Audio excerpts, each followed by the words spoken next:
If you told 14-year-old me that I'd one day be standing here, fundraising, leading donation drives, and actually making an impact, I would have been so surprised. But here we are, and my journey with the CRC started in a way that actually felt pretty small, a bar of soap. Before the pandemic, my family occasionally stocked shelves at the CRC's food pantry. Soon after COVID mitigation measures began, my mom shared that a lot of people in our community were struggling, and the CRC was struggling to meet the increased need. My sister and I wanted to help. With extra time at home, we had learned how to craft custom soaps, so we began selling our products online to raise funds. What began as a kitchen counter covered in bowls and coconut oil soon became hundreds of colorful, shrink-wrapped soaps. We started our handmade soap company, Clean for Good, because we wanted to help. We had no business experience, but learned what we needed to along the way to develop a simple website, figure out packaging, marketing, and delivery. Over the years, we've donated almost $2,000 to the CRC, which was more than we ever expected. This photo is us dropping our very first donation off to the CRC from our soap proceeds. That was my first lesson in community impact. Small ideas can grow into something way bigger. Since then, I've broadened my impact. I became a youth ambassador for the CRC, and for several years now have been working with them to advance their missions of providing safe homes, safe relationships, and food for those in need.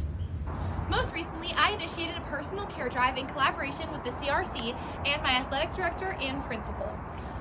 We were able to raise hundreds of personal care items by creating a competition among sports teams to see which team could raise the most items, because everyone knows nothing motivates athletes like a good competition. It was so successful that we are now holding a school-wide homeroom competition this next spring to raise more items for the CRC. And another younger youth ambassador will inherit the program when I graduate, ensuring our school continues to support the CRC long after I graduate.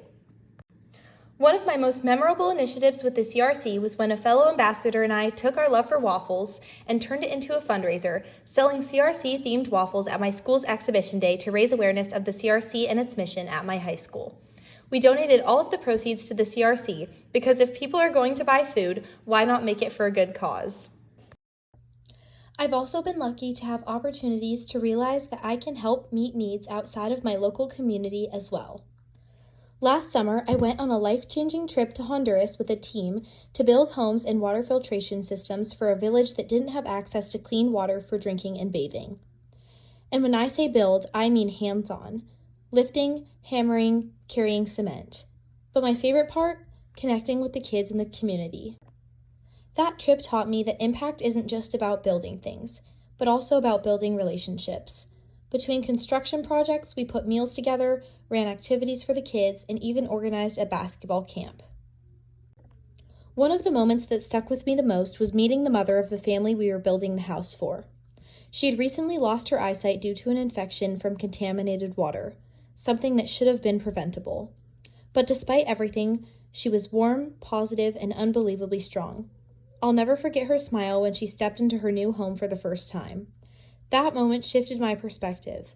It made me realize how much I take for granted clean water, a safe home, basic necessities, and how life-changing they are for others. If we have access to these things, we have a responsibility to build a world that ensures others do too. I didn't want to leave Honduras.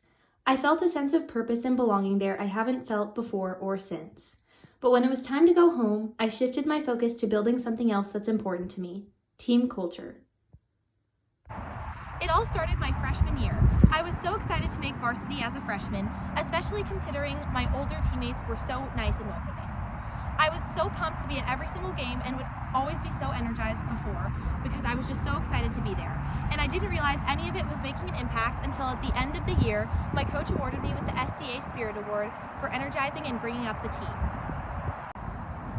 My sophomore year, I decided to start the SDA Lacrosse Club with my teammate and friend Sophie to further cultivate relationships with the team on and off the field. We do things like fundraise, concessions, design spirit wear, plan team dinners, and much more. As captain, I still do the usual: warm-ups, drills, strategy talks, but I've committed to pushing my leadership role beyond just that. I try my best to make sure every player, whether they're a freshman stepping onto the field for the first time or a senior in their last season, feels like they are seen, valued, and belong. I work one-on-one with new players, break down plays for newer players, organize team workouts, and keep energy high on the field by leading by example, even when we're down.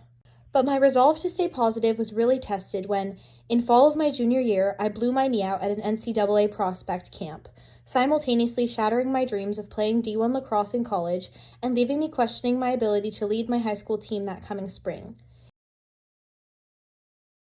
Up to that point, I had valued my off-field contributions, but still believed the greatest impact I was making for my team was by helping us battle and win during games. I wasn't sure how I was supposed to be a good leader from the sidelines. I let myself be down for a few days, but then I decided I would control what I could control and do my best to honor the promise I had made to move team culture forward, even if I couldn't be battling side by side with them in games. I knew I couldn't help my team on the field anymore, but I committed to helping them off the field as much as I could. I attended every practice and game, mentored newer players, cheered on and encouraged my teammates from the sidelines, analyzed game film, and helped strategize during games. And my dedication to my physical therapy also paid off. I was able to return to field a full 6 weeks ahead of what my surgeon had told me would be the best case scenario. Let's welcome her back to the field for her first game this year, number 24, Vivian Maynes. When I finally stepped back on the field in time for playoffs, I wasn't just grateful to play again, I was a different kind of leader. Through this experience, I learned that leadership isn't about being the best player on the field. It's about making sure everyone else feels seen, valued, and capable of their best.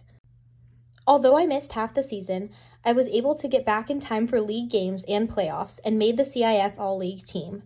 And at the end of the season, my coach unexpectedly awarded me the MVP award, not just for how I played, but for how I led. That meant everything to me because it showed that being there for your team and lifting others up is just as important as scoring goals, and that you don't have to be the loudest or strongest to be a great leader. And that's a lesson I'll carry far beyond lacrosse. I've learned that community impact doesn't always look the same. Sometimes it's a bar of soap. Sometimes it's passing the ball around with a teammate. Sometimes it's getting up the courage to meet with your principal to sell them on your idea for a school-wide donation drive. But at the end of the day, it's about showing up, finding creative ways to help, and leaving something a little bit better than you found it. And that's something I'll always be excited to do.